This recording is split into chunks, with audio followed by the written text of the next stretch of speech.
Okay, now we're on duties of a caregiver. Ayan. So, for the duties of a caregiver, meron po tayong 4 na duty sa ating pasyente.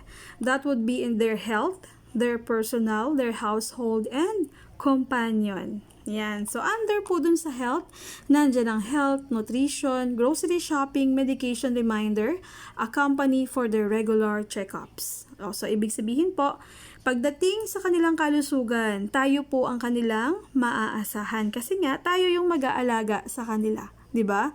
So it involves nutrition. Kasi po, we are the one who will prepare their meal and we'll also be the one who will be planning for their meal. 'Di ba? Usually po ang meal nila advised by their physician. Okay? And then tumutulong din po yung kanilang relative sa kanilang meal kasi nga sila din yung bibili. Yan.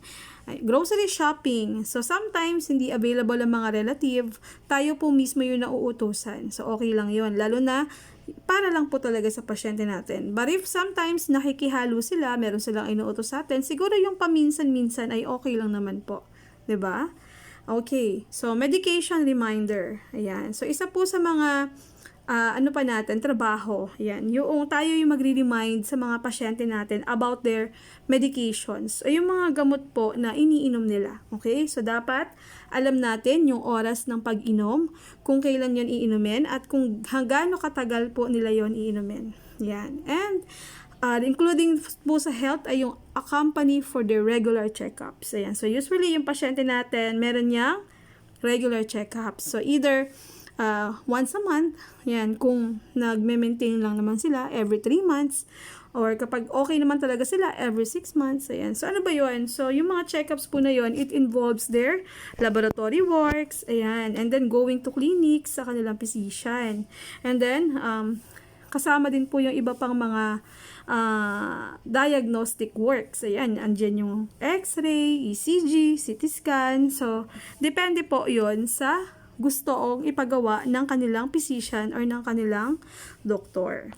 Okay, so next is personal. Ayan. So, under po ng personal, andyan ang hair care, bathing, shaving, dressing, oral care, bathroom assistance. Yan. So, lalo na kapag ang pasyente natin, hindi na siya nakakakilos.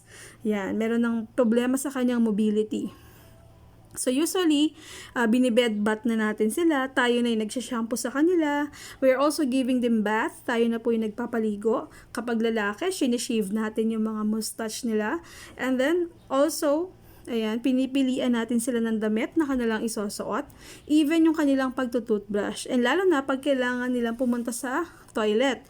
So, for some naman na hindi na po nakakakilos, yung iba naka-diapers na. So, tayo rin po yung nagpapalit ng kanilang mga diapers. Pero pag ang pasyente po natin, nakakakilos pa sila, they can still walk around. Ayan, all we have to do is to assist them, no? Yung bang pagpunta nila sa bathroom, ayan, we always prevent na madula sila para hindi sila magkaroon ng injury. And then, if they can still choose their dress, hayaan po natin sila. Okay? So, bakit? Para magkaroon po sila ng mindset na, oh, I can still do these things. Malakas pa ako. Yan. Maganda po sa kanila yon. Maganda pong, may magandang nagagawa po yun sa kanila pag alam pa po nila na they can still be able to do simple things or simple tasks. Yan. So, those are under personal. Next is household. Yan. So, pag household, sabi dito, kung nasa-shock kayo, nakalagay laundry, light duty sa bahay, housekeeping and organizing, errand running, and meal preparation. Laundry, ibig sabihin, ang ipaglalaba po natin yung mga pasyente lang, ha? Kaya lang sometimes sabihin ni kaanak, can you still also do my laundry?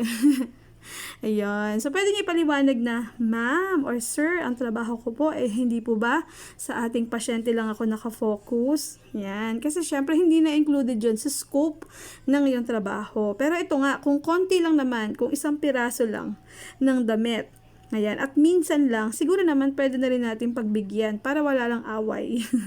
Okay, light duty, housekeeping, and organizing. Ayan, yung mga magagaan na trabaho sa bahay, pwede po tayong tumulong, lalo na if you are living with your patient, di ba? So, obligado tayo. Hindi naman obligado. It's like, mas maganda if we can help the relatives in organizing their home. Lalo na yung sa kwarto ng iyong patient, dapat organize yung gamit niya para ikaw din, hindi ka mahihirapang kumuha ng mga gamit.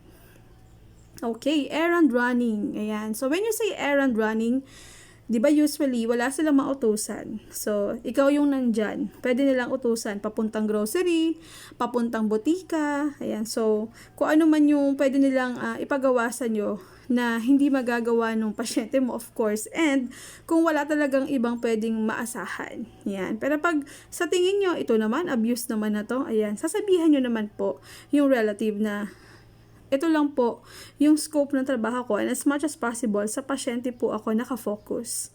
And then, meal preparation. So, kanina sa nutrition na to naka-under, no? So, meal preparation is, tayo po yung naghahanda, nagluluto ng pagkain ng ating pasyente para ma-ensure po natin na malinis at nutritious yung kanilang food. Okay. Next is companion. Ito, napakahalaga. Companion. So, companionship. Activities, socializing, ambulations, transfer assistance, transportation. So, companionship. Of course, tayo lagi yung kasama nila, 'di ba? So, dapat wag natin silang iiwan, lalo na kahit nando kayo sa check-ups, sa clinic, sasamahan nyo pa rin po sila sa loob ng clinics para marinig nyo kung ano man yung billing ni doctor. No? Because we are their companion. And then, of course, sa bahay, tayo po yung kakwentuhan nila. 'Di ba?